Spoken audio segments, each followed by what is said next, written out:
We begin with a quote from the Zen patriarch, Bodhidharma.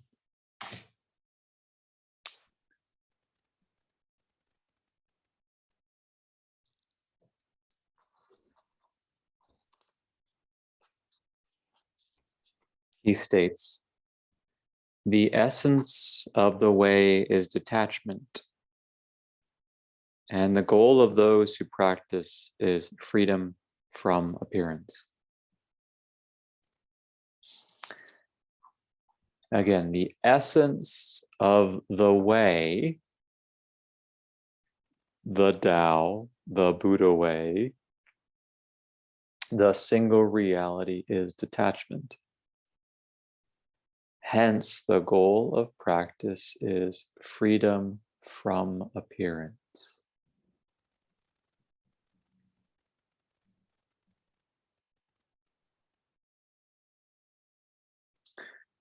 It would be wise to begin with where we believe ourselves to be, and that is with attachment.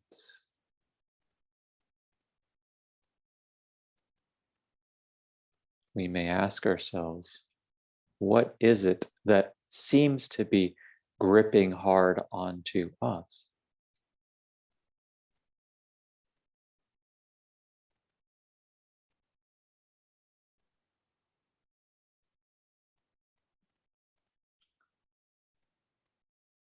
The trouble is not that some impulse or other is arising in experience. The trouble, rather, is that we are resisting the appearance, in this case, of an impulse. Desire arises, and we think that it shouldn't be here, or we indulge the desire and therefore are carried away by it. Likewise, the trouble is not with the arising of a thought, but instead with resisting the thought's appearance, or with luxuriating in the thought's apparent substantial reality.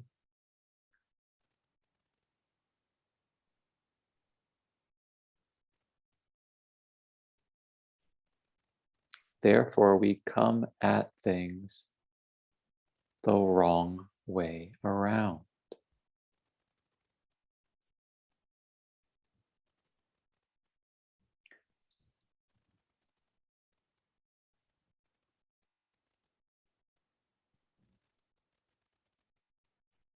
Starting from where we are, then, the practice slowly undoes all of these knots, provided that we are deliberate, conscious, mindful, and earnest every time that we're meditating, and thus also throughout the course of the day.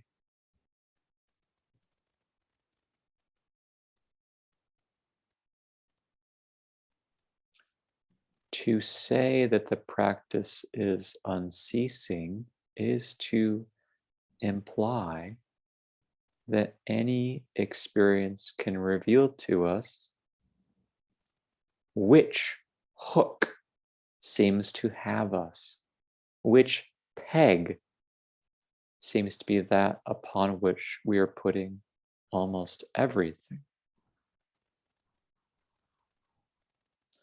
The hook and the peg are both mind created.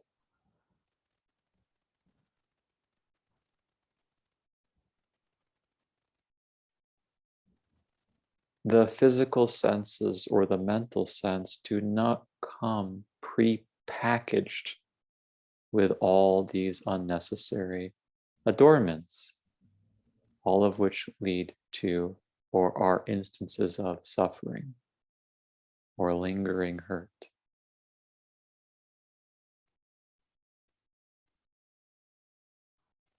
It's not the case that hearing a loud noise necessarily entails thinking, oh no, what did I do wrong?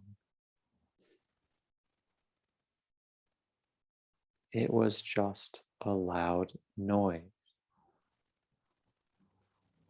If something needs to be taken care of, then the great way is such as to take care of it naturally, swiftly, spontaneously, and expeditiously.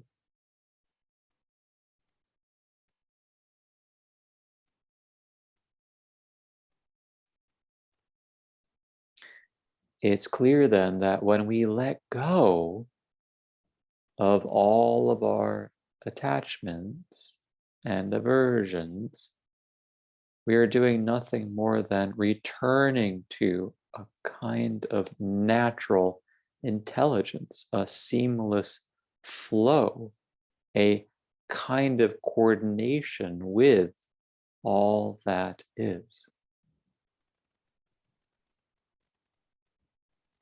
The hard thing is to continue to resist.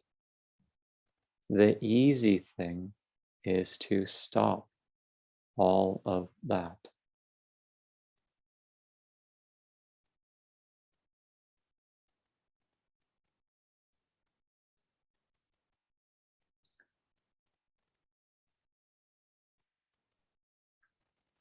Let us describe what this is like, namely, the great way having as its essence that of detachment.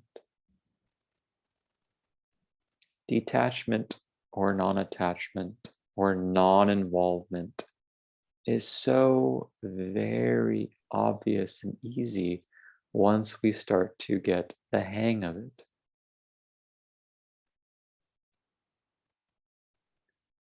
What becomes abundantly sharp in our experience is just the idea that things keep rising and falling, coming and going, appearing and disappearing.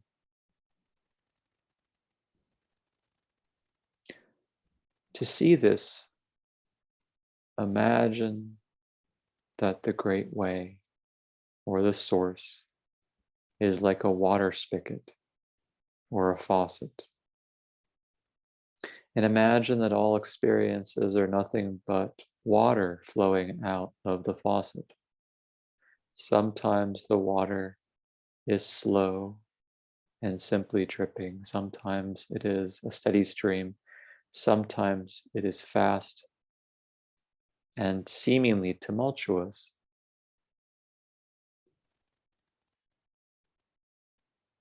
But in this analogy,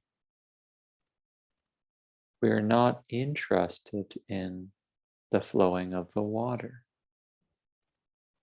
We're interested in the source of all water.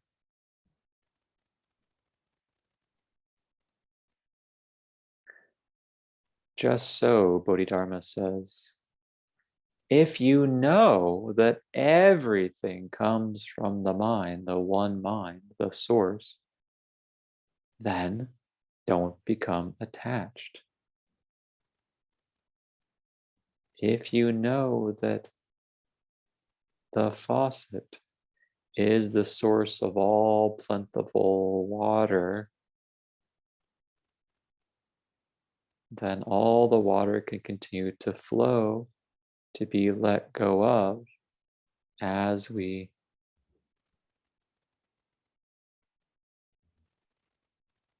hold ourselves to the faucet itself.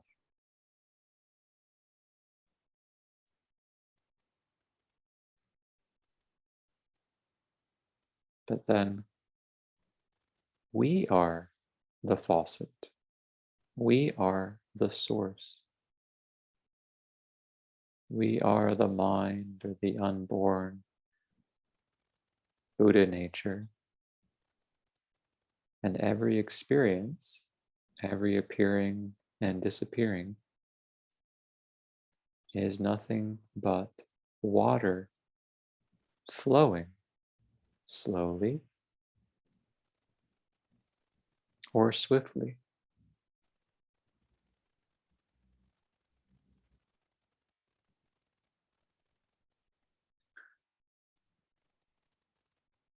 The essence of the Great Way is detachment, meaning everything is just going along without a hitch.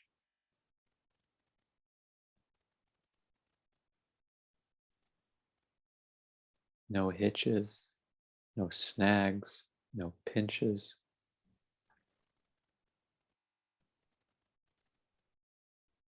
Nothing of the sort.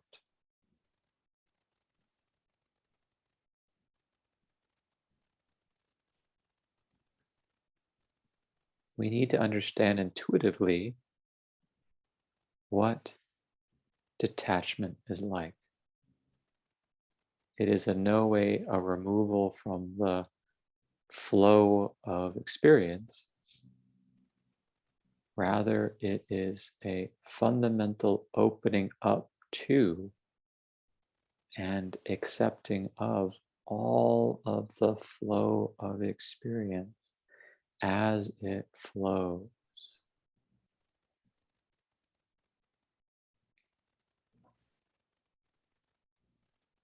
Hence, Bodhidharma says the goal of practice is freedom from appearance. And he could have added freedom from disappearance. In short, freedom from forms.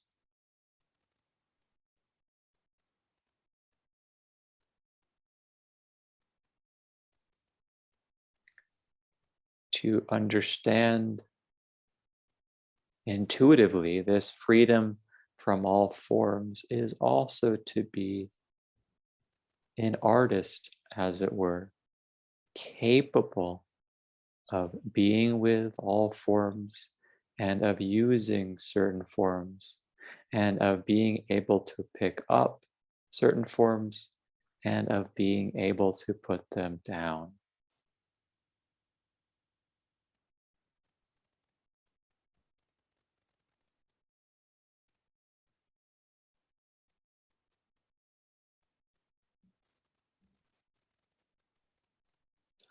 All without even a hint of friction.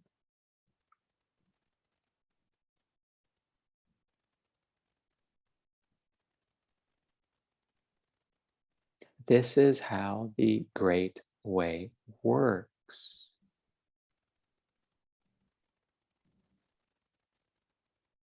And the goal of practice is to work with the Great Way, to be fundamentally in accord with the way of things. In this sense, we are not even remotely removed from life. Instead, being uninvolved, being detached, we are amazingly all open to what is transpiring. We are like transparency itself.